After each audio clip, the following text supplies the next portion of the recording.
एक बार स्वामी विवेकानंद जी अपने आश्रम में टहल रहे थे। उसी वक्त एक व्यक्ति उनके पास आया जो कि बहुत दुखी था और आते ही स्वामी विवेकानंद जी के चरणों में गिर पड़ा।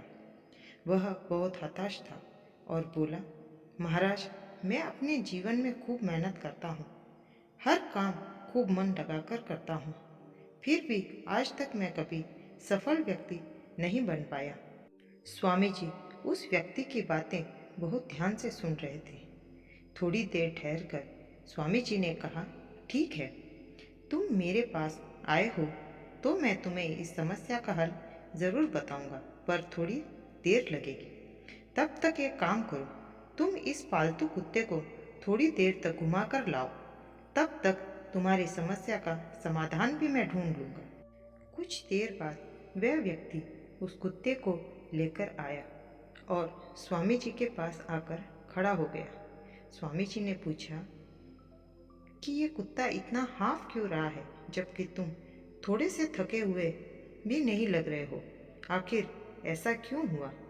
इस पर उस व्यक्ति ने कहा कि मैं तो सीधा अपने रास्ते पर चल रहा था, जबकि ये कुत्ता इधर उधर रास्ते भर भागता रहा और कुछ भी देखता तो उधर ही दौड़ जाता था, जिसके कारण ये इतना थक गया है। पर मैं अपने सीधे रास्ते पर चल रहा था, पर ये इधर उधर भाग रहा था, इसलिए हाँफ रहा है। इस पर स्वामी जी थोड़ा मुस्कुराए और मुस्कुराते हुए कहा, बस यही तुम्हारे प्रश्नों का जवाब है।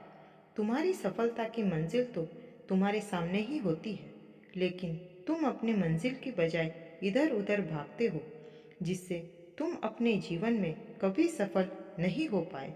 स्वामी जी की बात सुनकर वह व्यक्ति चकित रह गया। अब उसके समझ में आ गया था कि यदि सफल होना है तो हमें अपनी मंजिल पर ध्यान देना चाहिए, न कि इधर उधर कहीं भी भटकना चाहिए।